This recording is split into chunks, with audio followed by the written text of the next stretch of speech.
Está Luis Palma Cané para ayudarnos a entender el actual momento. Luis, ¿cómo estás? Buenas tardes.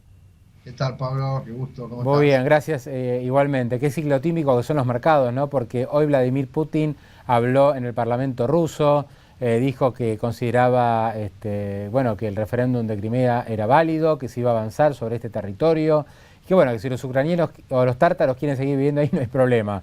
Claro. Hubo ahora un ucraniano muerto en un enfrentamiento y sin embargo las bolsas siguen muy alcistas, ¿no? Es como que este conflicto ha pasado a un segundo plano, por lo menos a la vista de los inversores. Sí, yo creo que la semana pasada, o al principio de esta, el lunes, que hubo como un tembladeral, ¿te acordás de que todo el mundo se asustó por la baja de las bolsas? Yo te diría que los dos motivos fueron la incertidumbre que habría sobre el tema de Crimea y la desazón con respecto a algunos indicadores de China.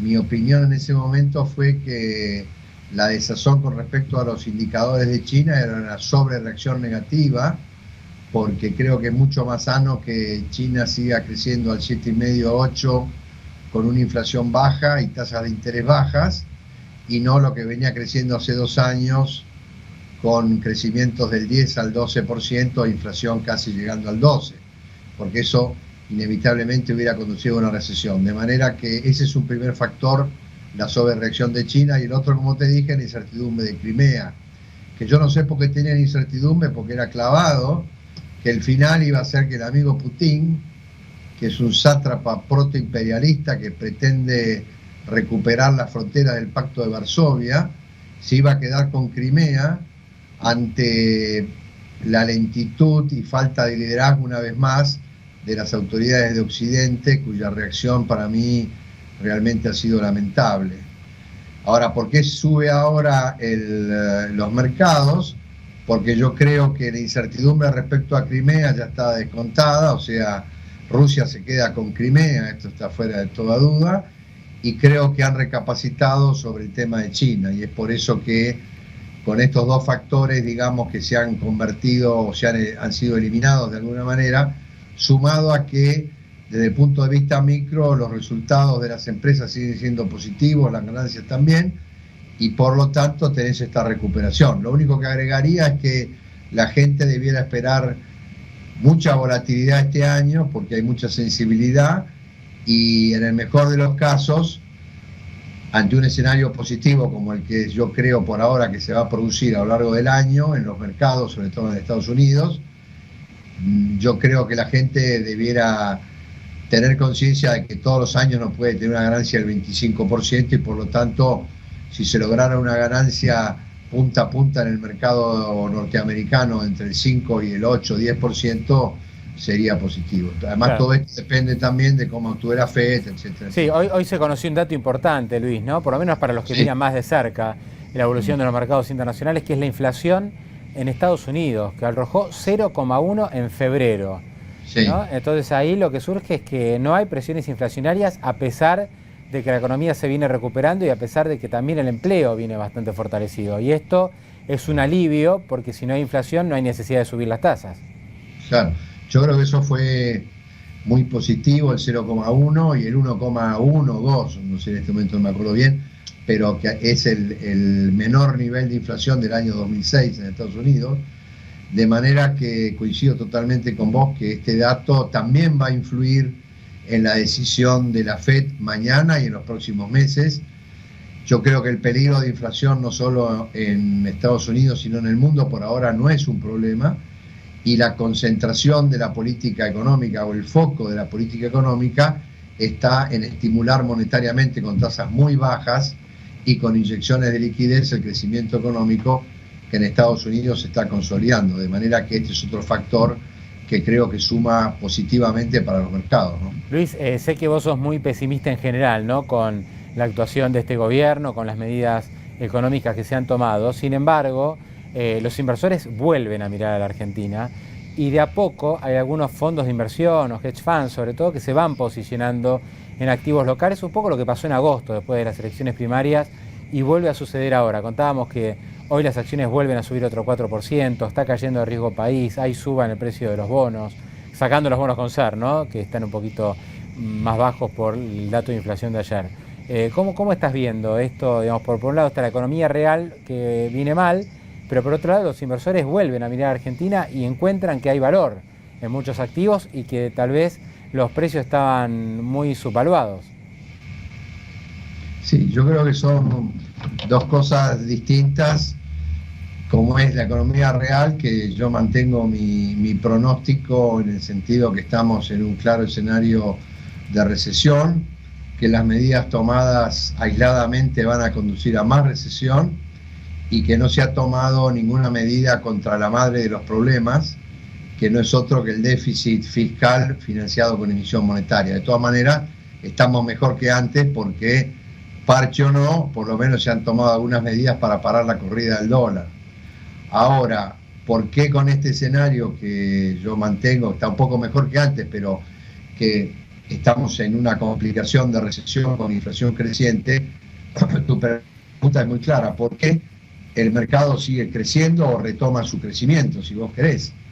Mi respuesta es bastante simple, porque hay tanta liquidez en el mundo, hay tantos fondos que buscan algunos rendimientos superiores al promedio, que con una pequeña inversión que hagan en Argentina, como lo están haciendo ahora, impactan fuertemente en el mercado, en nuestro mercado, que como vos sabés mucho mejor que yo, es infinitamente pequeño respecto al resto de los mercados mundiales. De manera que no me llama la atención estas volatilidades positivas, porque de mi punto de vista no responden a los fundamentos macroeconómicos, sino que responden a factores especulativos de fondos que, bueno, tienen una pequeña proporción que buscan mayores rendimientos. Claro, incluso este momento favorable podría ser aprovechado, ¿no?, por el gobierno con emisiones de deuda en el exterior. Se habla de manera insistente de una nueva colocación de YPF, y esto también alivia un poco las cosas, porque si YPF consigue plata es menor desgaste de las reservas,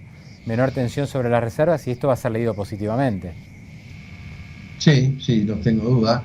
El tema es que hay que ver qué tasa puede pagar o debe pagar YPF, pero el problema no es si YPF sale o no a captar dinero, que es la empresa petrolera de la Argentina, entonces tiene un recurso subyacente muy importante, sino que la verdad que la Argentina, uno de los graves problemas que tiene la Argentina, y que por eso fue uno de los motivos que Moody's le bajó la nota ayer, fue claramente que no tiene acceso a los mercados internacionales de deuda por todos los problemas que conocemos y que no los voy a repetir acá, el default de los holdouts, los problemas con el fondo, etcétera, etcétera. Entonces, en la medida que Argentina no pueda acceder la deuda soberana a los mercados internacionales de deuda, resulta que tenemos 25.000 o 26.000 millones de dólares de reservas, y en el 2014 y en el 2015 se vencen aproximadamente 23.000 millones. De manera que la única solución que tendría la Argentina de solucionar este estrangulamiento del sector externo es como hacen todos los países, Pablo, que es refinanciar su deuda. Imagínate si Estados Unidos o Japón, por ejemplo, que tiene la deuda soberana 2 veces su PBI, cada vencimiento tendría que pagarlo. No, sería imposible.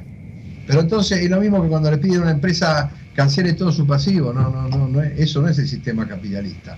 Pero la Argentina, el problema que tiene es que lamentablemente, por lo menos desde mi punto de vista, no tiene acceso a los mercados voluntarios de deuda. A tal punto, fíjate vos, el disparate que se hace, que YPF compra una empresa ahí chiquitita desde el punto de vista del mercado petrolero en 300 y pico de millones de dólares, que para que se entienda, Pablo, una empresa del sector petrolero que valga 300 millones de dólares es realmente nada, y tuvo que pagarse con reserva del Banco Central. Sí, ahora la respuesta sobre eso es no, lo que pasa es que tuvimos que pagar y ahora YPF va a hacer una colocación, nos desfasamos un poquito con el tiempo, pero es cierto, hubo que usar reservas para pagar una empresa, ¿no? Con lo cual no tiene demasiada lógica. Fíjate, sí, sos generoso en el tema de la lógica, ¿no? Porque yo realmente, sabés que mi posición a que se pague en deuda externa con reserva es absolutamente opuesta, porque la deuda del Estado Nacional y el Banco Central no es del Estado Nacional. Pero más allá de eso, pagar la compra de una empresa del Estado Nacional con reservas, yo eso ya la verdad que no lo escuché nunca, ¿no? De manera que Creo que hay que pulir un poco las cosas, creo que estamos mejor que hace un tiempo, creo que el Banco Central ha actuado un poco más, no ortodoxamente, porque yo no digo que las cosas sean ortodoxas o heterodoxas, sino correctas o incorrectas, pero creo que es mucho el camino que hay que recorrer, Pablo, y creo, de nuevo, que si bien toda la sociedad habla de la inflación, del tipo de cambio, etcétera, etcétera, porque es obvio que esto se habla todo el día porque es lo que pega en los bolsillos, la verdad que el tema central de la crisis argentina, la infección que provoca esta fiebre, que son los precios, etcétera, etcétera, no es otra cosa que el déficit fiscal, reitero, financiado con emisión monetaria. Y hasta ahora yo no he escuchado nada, ni parche ni no parche, que hable de bajar el nivel de gasto público y redistribuirlo en el sector privado. De manera que eso, sumado a un problema de no tener posibilidad de acceso al sector de mercado de capitales para refinanciar la deuda, hacen un escenario que es complicado. Y entonces vos me preguntarás de nuevo, entonces ¿cómo sube la bolsa? Y bueno, mi respuesta, a lo mejor equivocada, nadie tiene la verdad en esto, es que son fondos especulativos que lógicamente los rendimientos de los bonos y las acciones argentinas están muy bajas en términos de price earning, y los rendimientos de los bonos están, digamos, respecto a una tasa de 10 años de Estados Unidos, que es el 2,60, 2,70, imagínate que siempre obvio, es adecuado para esos fondos buscar una proporción. La rentabilidad es espectacular, comparado con los bonos americanos, con cualquier otro bono de mercado emergente, ni hablar de América Latina, ¿no? Y Argentina paga tasas del 12 y Chile tasas del 2,5, Perú 3, prácticamente casi todos los bonos latinoamericanos rinden menos del 4 anual. Claro, pero esos son todos países sin mes y los que vos mencionaste, ¿no? Nosotros, no quiero ser tampoco apocalíptico, ni mucho menos, porque nunca lo he sido, lo que queda claro que Moody's, y vos sabés que yo comparto poco el tema de las calificadoras de riesgo, pero en este caso el diagnóstico de Moody's es muy duro y muy cierto, y nos pone a 2 escalones del default, pero es más grave porque el sistema, la escala de riesgo de mayor a menor, o sea, digamos, de mejor riesgo a peor riesgo, son 20 escalones, y ya andamos por el 17, ¿no? Andamos con Zimbabue, con Bangladesh, con Eritrea, con Somalia, en fin, como hablamos más de una vez, son países que no quiero ser peyorativo con ellos, pero a mí no me gusta estar en el mismo lugar. Claro.